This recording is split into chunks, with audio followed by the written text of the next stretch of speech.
Welcome back, everyone. Today we're taking a deep dive into the world of Bob Camblin. Specifically, we'll be focusing on one of his pieces, a lithograph titled Putting a Lid on It. This piece, it sparked a lot of different interpretations, almost like it's having its own conversation. And to help us unpack all of that, we've got some really interesting sources to pull from. We've got some info from the Camblin Museum, a YouTube video that analyzes the piece through a Zen Buddhist lens, and then also a perspective from the book, Zen and the Art of Enlightenment. It's amazing to me how this one piece seems to be this intersection for so many different ideas, Zen philosophy, even the I Ching, there's some surrealism in there. It really shows how Camblin's work can connect with people on so many different levels. Yeah, absolutely. So before we get too deep into the philosophies, can you just give us a visual tour of putting a lid on it? What would we actually see if we were standing in front of this lithograph? Well, imagine a piece of art that's divided very cleanly right down the middle. On the left side, you've got this luminous orb, and it's sitting on this textured surface, almost like it's floating there. And above it, you've got a simple triangle just kind of hovering. This whole section feels serene and simple, like a moment of stillness. But then you shift your eyes to the right side, and the mood changes completely. You've got this column-like structure there.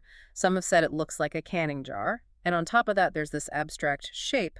Maybe it's a jester's cap or even a head. It's harder to say.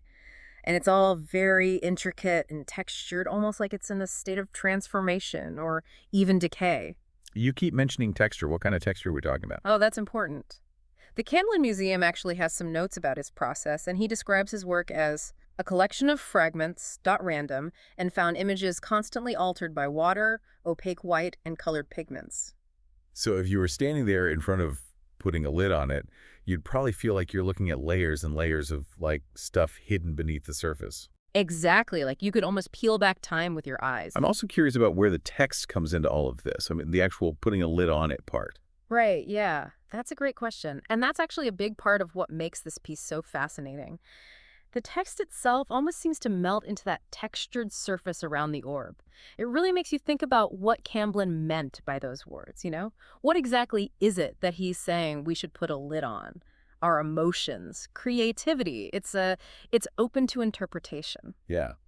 And this is where the YouTube video's analysis through that Zen Buddhist lens starts to get really interesting. They suggest that the orb symbolizes wholeness, maybe even an awakened mind. What do you think about that interpretation? I think it's definitely a powerful connection. It's like Camblin is inviting us to find that same sense of peace and completeness, that wholeness within ourselves, just like the orb appears whole and serene amidst all that textured chaos in the lithograph. So we have that contrast, right? The simplicity of the orb compared to the fragmented, almost textured column on the right. Yes, exactly. And that contrast really highlights the whole Zen concept of duality. Now, I'm kind of curious about that triangle that's hovering over the orb. Does that have a specific meaning in this interpretation? The video suggests that it represents the interconnectedness of, well, everything the physical, mental, and spiritual. It's subtle, but it adds another layer to the whole idea of wholeness that the orb is representing. So we have this concept of wholeness with the orb, and then you have the fragmented column that could represent impermanence, right? That ever-changing nature of reality. Right. But then where does the Zen concept of emptiness come in? Well, the YouTube video makes this interesting point about how the orb exists in this kind of, well, ambiguous textured void. And they say that that void represents move or emptiness, the idea that that true clarity doesn't come from clinging to fixed definitions, but instead from embracing the formless, ever-changing nature of reality. Wow, that's pretty powerful when you think about it, Yeah. especially how it applies to, well, our own lives, right? Exactly. Are we clinging to rigid ideas and definitions? Or are we open to the flow of, the way things change and just experience? It's like Camblin is challenging us to really ask ourselves these questions. Yeah, it's like he's inviting us to find peace, even in the middle of all the chaos, to let go of that need to control everything and just be present. And this idea of letting go and embracing change, that's a theme that becomes even stronger when we look at the book's analysis of putting a lid on it, but through the lens of the I Ching. Right. They connect the artwork to the hexagram lie, which symbolizes clarity and illumination coming from change. So how does the I Ching's interpretation build on what we've already talked about with the piece? Well, the book suggests that the artwork kind of reflects the struggles we all have with trying to stay balanced as we go through life's transitions. We're all searching for that inner clarity that the orb symbolizes, but the path to getting there is rarely straightforward. And the fragmented column, well, they say that it reflects those challenges, those moments where we feel like we're, falling apart. It reminds me of that Zen meditation on impermanence, like contemplating a flower that eventually wilts. Do you think Camblin might be drawing on that same concept here? Hmm. It's definitely possible. Remember, Camlin was really interested in symbolism, mythology, all that mystical stuff. It wouldn't be surprising at all if he was using those old concepts to make us think about our own existence, how fleeting it is, and our own search for meaning in a world that's constantly changing. It really makes you look at the piece with a whole new perspective. Yeah. And we haven't even gotten to the surrealist elements of putting a lid on it yet. On top of all that, we still have those surrealist elements in putting a lid on it to consider. Mm. The book actually draws some pretty interesting parallels between it and the work of artists like Max Ernst, Salvador Dali, and Giorgio de Chirico. Okay, now I'm really intrigued.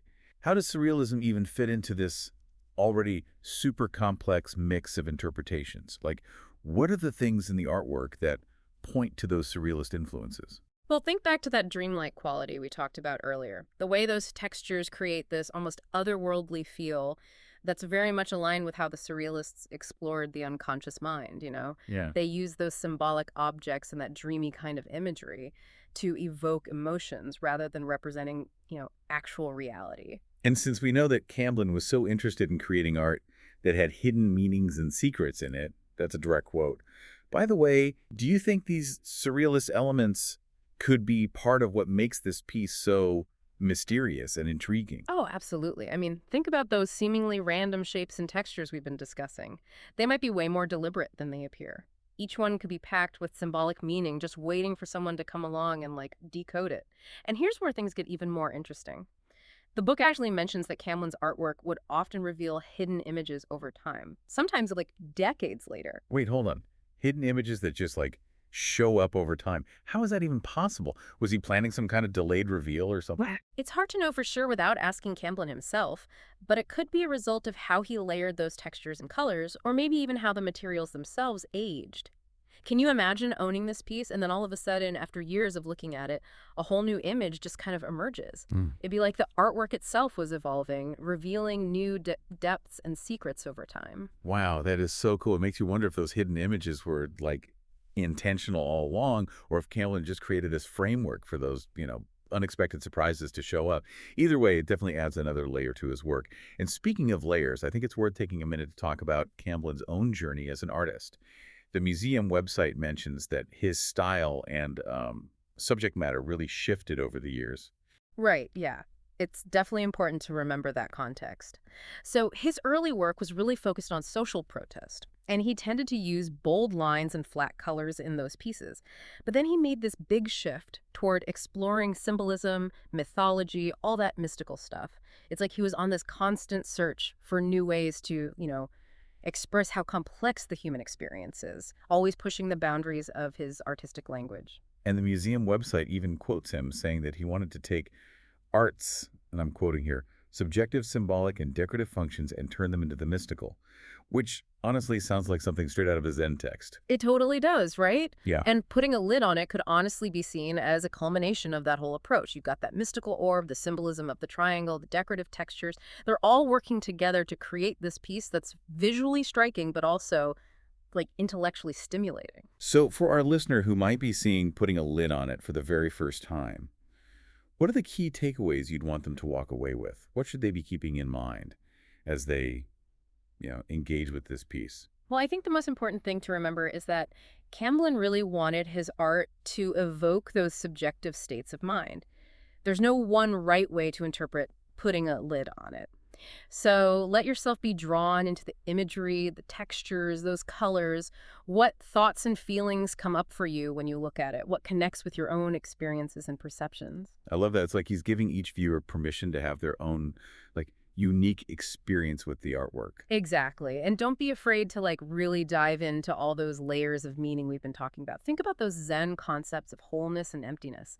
Think about what the I Ching says about transformation and change. And then think about that surrealist influence and the whole mystery of those hidden meanings.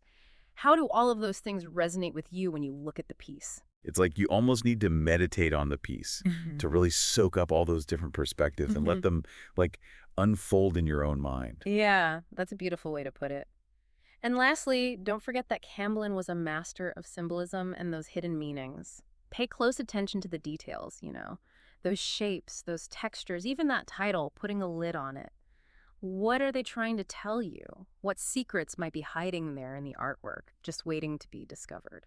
It's like a treasure hunt within the artwork itself. Yeah. And you never know, you might be the one to uncover that hidden image that's been patiently waiting for years to be found. Before we move on, I have to mention this one last quote from Camblin that I found on the museum's website. It really says a lot about his playful, almost mischievous approach to art. He said, "I don't consider art as heavy. However, if you think it's funny, I'll get serious. And if you think it's serious, I'll make a joke of it." What do you make of that? He really had a way of, keeping us guessing, didn't he? Always challenging our expectations. And I think it also reminds us that art doesn't always have to be so serious. Sometimes it's okay to just enjoy the ride, to embrace the mystery, and even, have some fun with it. So he's saying, don't take yourself or my art too seriously. Just relax and enjoy it. Right, exactly. And that's actually a perfect place to circle back to one of the main themes we've been talking about throughout this whole deep dive, the whole idea of putting a lid on it. What do you think Camblin meant by those words? What was he suggesting we should contain or control or maybe even set free? Honestly, that is such a good question. It's been bouncing around in my head this whole time. At first, I was thinking maybe it was about, suppressing emotions or maybe even stifling creativity. But now I don't know. I'm starting to wonder if it's something completely different. I'm curious, how has your interpretation changed as we've been looking at all these different perspectives on the artwork? Well, when we think about those Zen concepts of wholeness and emptiness, I'm wondering if putting a lid on it could be about finding that sense of balance and peace within ourselves. It's not about denying or suppressing our emotions, but more about holding them with, awareness and acceptance. Kind of like how the orb in the lithograph seems so still and calm in the middle of all that textured chaos. That's a really interesting connection. It definitely fits with that idea of finding peace inside ourselves, even when everything around us feels complicated and uncertain. And it also ties in with what the I Ching says about transformation and finding clarity, even as things are changing. Maybe putting a lid on it isn't about resisting change, but more about learning how to move through it gracefully and with wisdom. And then when you add in those surrealist elements, it makes me think that putting a lid on it could also be about embracing that power of the unconscious mind. You know, diving deep into those hidden parts of ourselves where all that creativity and inspiration come from. It's almost as if Camblin's encouraging us to explore those dreamlike spaces within ourselves to unlock all the secrets and hidden meanings that are buried beneath the surface. I love that interpretation. It really speaks to Kemlin's own fascination with all those hidden meanings and secrets that he wove into his art. And it invites us to engage with putting a lid on it, not just as passive viewers, but as active participants, to really search for those hidden layers and let the artwork spark our own imaginations and creativity. So if you had to sum up the essence of putting a lid on it for someone who's never seen it before, what would you tell them? I'd say approach this piece with a sense of curiosity, an open mind, and even a bit of playfulness. Let yourself get drawn into the visual world of the artwork. Think about those Zen ideas of wholeness and emptiness. Remember what the I Ching says about transformation and change, and don't forget those surrealist influences and the mystery of those hidden meanings. But most importantly, trust your own interpretation. What does putting a lid on it mean to you? That's a great way to put it. And for you listening, if you ever get the chance to see Putting a Lid on It in person, remember to just embrace the mystery. Let the artwork spark your own interpretation. And don't be afraid to, dig around and see if you can uncover some of those hidden meanings and secrets that might be waiting there. And if this whole deep dive has inspired you to learn more about Bob Camblin or his art, or even any of the ideas we talked about today, I encourage you to go out and do some exploring. There's a whole world of fascinating stuff out there just waiting to be discovered. Absolutely. And as always, we're here to help you navigate those deep dives, one fascinating topic at a time. Until next time, keep your mind curious and open to all the amazing things that are out there.